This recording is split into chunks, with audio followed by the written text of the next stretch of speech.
देखिए, राष्ट्र की दृश्य कल्पना किसी शासक को एक चित्र या मूर्ति के रूप में अभिव्यक्त करना आसान है। यानी कोई भी राजा हो, वही उसी की चित्र या मूर्ति को तो बनाना है, तो सीधे सीधे जैसा है वैसा ही चित्रकार बना देंगे। किंतु एक राष्ट्र को चेहरा कैसे दिया जा सकता है? 18वीं और 19वीं सदी में कलाकारों ने राष्ट्र का मानवीकरण करके इस प्रश्न को हल किया। तो देखिए, एक राष्ट्र का चेहरा कैसा होना चाहिए? भाई, शासक का तो चेहरा जैसा है वैसे ही बन जाएगा, लेकिन राष्ट्र किस प्रकार से बनेगा? तो इसमें कलाकारों ने किस प्रकार से इस समस्या का हल किया, ये हम देखेंगे। दूसरे शब्दों में उन्होंने एक देश को कुछ यूं चित्रित किया जैसे वह कोई व्यक्ति हो, यानी मानव रूप में चित्रित किया। ठीक है ना? जो उनके चित्र बनाए राष्ट्र के संदर्भ में, जैसे जर्मन हो या फिर फ्रांस हो या इटली हो या फिर ब्रिटेन हो, इन सभी को एक चित्र के रूप में बनाया गया, मानव चित्र के रूप में बनाया गया। मानव चित्र में भी किसका बनाया गया? नारी का बनाया गया। देखिए, आगे लिखा गया है, उस समय राष्ट्रों को नारी वेश में प्रस्तुत किया जाता था। ठीक है?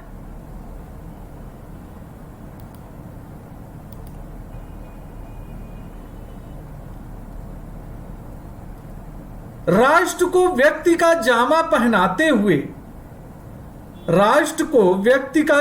पहनाते हुए जिस नारी रूप को चुना गया, वह असल जीवन में कोई खास महिला नहीं थी। यानी वर्तमान में इस राष्ट्र में महिलाओं का कोई विशेष महत्व नहीं था, लेकिन चूंकि राष्ट्र को मानव का रूप देने के लिए एक नारी रूप क्या किया गया? सृजित किया गया। यह तो राष्ट्र के अमूर्त विचार, ठीक है, को ठोस रूप प्रदान करने का प्रयास था। ठीक है ना?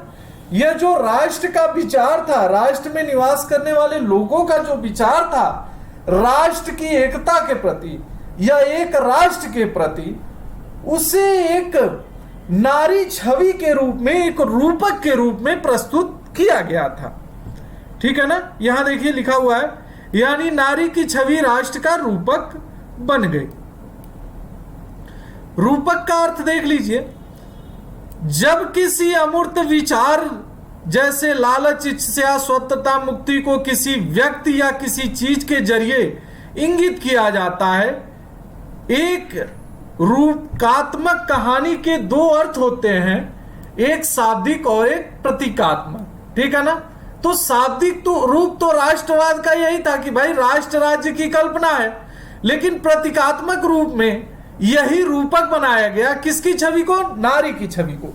आपको याद होगा कि फ्रांसीसी क्रांति के दौरान कलाकारों ने स्वतंत्रता, न्याय और गणतंत्र जैसे विचारों को व्यक्त करने के लिए नारी रूपकों का प्रयोग किया। यह हम लोगों ने पिछले भागों में पढ़ा है।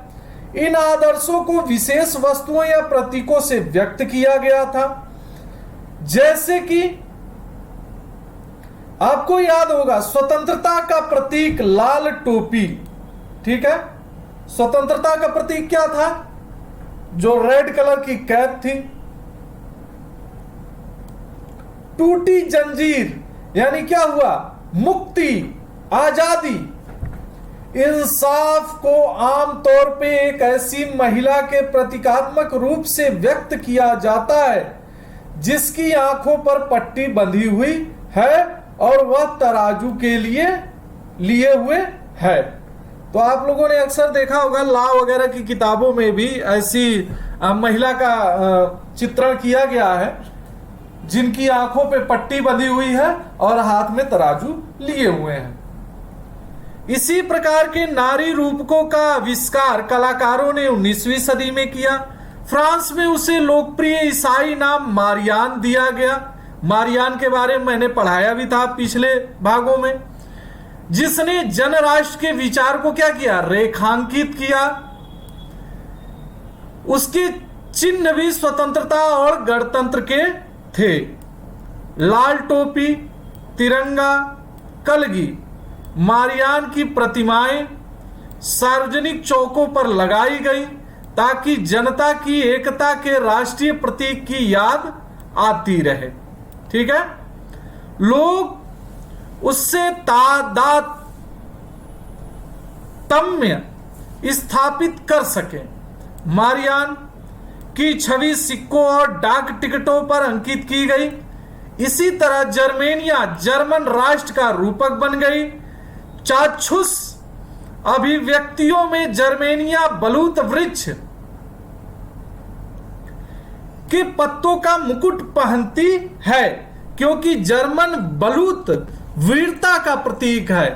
ठीक है, ये देखिए, ये छवि है। जर्मेनिया चित्रकार फिलिप वेट 1848 में इन्होंने बनाया था। चित्रकार ने जर्मेनिया के इस चित्र को सूती झंडे पर बनाया, चूंकि इसे सेंट पॉल चर्च की छत से लटकाना था और जहां मार्च 1848 में फ्रैंकफर्ट संसद बुलाई गई थी।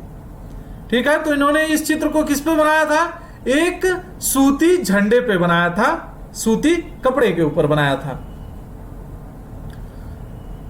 यहां आ जाइए, प्रतीकों के अर्थ हम देख लेते हैं। टूटी हुई बेड़िया, आजादी मिलना।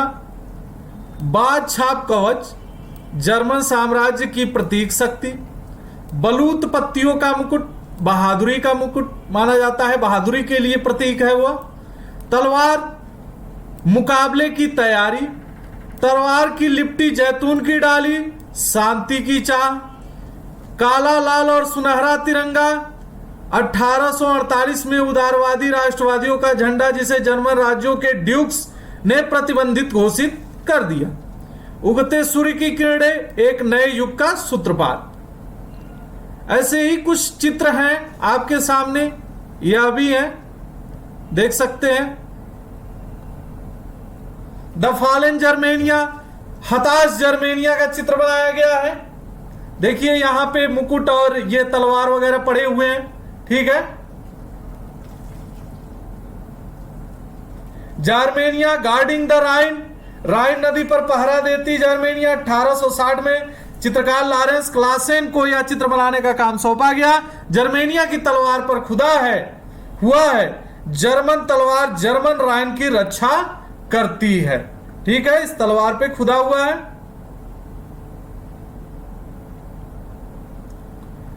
अब आइए हम छठे नंबर पे देखते हैं राष्ट्रवाद और साम्राज्यवाद। 19वीं सदी की अंतिम चौथाई तक राष्ट्रवाद का वह आदर्शवादी, उदारवादी, जनतांत्रिक स्वभाव नहीं रहा जो सदी के प्रथम भाग में था। ठीक है, अब राष्ट्रवाद सीमित लक्ष्यों वाला संकीर्ण सिद्धांत बन गया। सीमित लक्ष्यों वाला मतलब क्या है कि इनके लक्ष्य क्या थे, बहुत छोटे छोटे हो गए। यानी क्या हो गया, ये स्वार्थ आ गया इसके अंदर। ठीक है, जो इस बीच के दौर में राष्ट्रवादी समूह एक दूसरे के प्रति अनुदार होते चले गए और लड़ने के लिए, देखिए वहां पे क्या शब्द आ रहा था, उदार, और यहां पे क्या है, अनुदार। ये उसका विपरीत है, विलोम शब्द है। तो भावार्थ आप लगा सकते हैं कि इसका अभिप्राय क्या होगा, हमेशा तैयार रहते थे।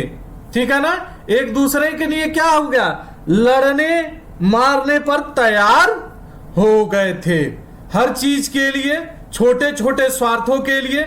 साथ ही प्रमुख यूरोपीय शक्तियों ने भी अपने साम्राज्यवादी उद्देश्यों की प्राप्ति के लिए, साम्राज्यवादी उद्देश्य क्या होते हैं कि साम्राज्य का विस्तार करना, यानी ज्यादा से ज्यादा भूभागों को क्या कर लेना, दूसरे के भूभागों को विजित कर लेना या विजय प्राप्त कर लेना। अधीन लोगों की राष्ट्रवादी आकांक्षाओं का इस्तेमाल किया। तो भाई इनके अधीन जो लोग थे उनसे कहा कि ये आपके राष्ट्र का विकास है। ठीक है, इसका, और चूंकि वास्तविकता में क्या हो रहा था, साम्राज्य का विकास हो रहा था। 1871 के बाद यूरोप में गंभीर राष्ट्रवादी तनाव का स्रोत बाल्कन क्षेत्र में था। ठीक है, इस क्षेत्र में भौगोलिक और जातीय भिन्नता थी। तो यहां क्या थी, भौगोलिक विभिन्नताएं भी बहुत अलग अलग थी, ज्यादा थी। भाई कहीं के क्षेत्र ज्यादा उपजाऊ थे, कहीं के क्या थे, थोड़े बंजर थे। कहीं के क्षेत्र मानव बसाव के लिए सर्वोपयोगी थे, और कहीं का क्षेत्र मानव जीवन के लिए क्या था, दुष्कर था। ठीक है। दूसरे नंबर क्या थी, जातीय भिन्नता थी, यानी अलग अलग जात के भी लोग निवास करते थे, यानी अलग अलग छोटे छोटे समुदायों में लोग बटे हुए थे। इसमें आधुनिक रोमानिया, बुल्गारिया, अल्बेनिया, यूनान, Macedonia, Croatia, Bosnia, Herzegovina, Slovenia, Serbia, Montenegro शामिल थे। इतने क्या थे, इसमें शामिल थे। क्षेत्र के निवासियों को आमतौर पर स्लाव पुकारा जाता था। ठीक है, इनको किस नाम से पुकारा जाता था, स्लाव। बाल्कन क्षेत्र का एक बड़ा हिस्सा ऑटोमन साम्राज्य के नियंत्रण में था। ठीक है ना। तो चूंकि यह ऑटोमन साम्राज्य काफी बड़ा था, लेकिन इसके क्षेत्र के नियंत्रण में बाल्कन क्षेत्र का काफी बड़ा हिस्सा था। ठीक है। तो बाल्कन क्षेत्र में रोमानी राष्ट्रवाद के विचारों के फैलने और ऑटोमन साम्राज्य के विघटन से स्थिति काफी विस्फोटक हो गई। कौन से विचार आए, रूमानी विचार आए। वही रूमानी विचार जो इसके पहले पॉइंट में आप कंप्लीट कर चुके हैं, पढ़ चुके हैं। ठीक है। 19वीं सदी में ऑटोमन साम्राज्य ने आधुनिकीकरण और आंतरिक सुरक्षा के लिए मजबूत बनना चाहा था, किंतु इसमें इसे बहुत कम सफलता मिली। क्या सफलता बहुत कम मिली, नाम मात्र की मिली थी। एक के बाद एक उसके अधीन यूरोपीय राष्ट्रीयताएं उसके चंगुल से निकलकर स्वतंत्रता की घोषणा करने लगी। बाल्कन लोगों ने आजादी या राजनीतिक अधिकारों के अपने दावों को राष्ट्रीयता का आधार दिया। ठीक है ना। तो जो बाल्कन क्षेत्र के रहने वाले थे वो क्या कह रहे थे, उन्होंने विद्रोह किया और इसे नाम दिया अपने राष्ट्रीयता का।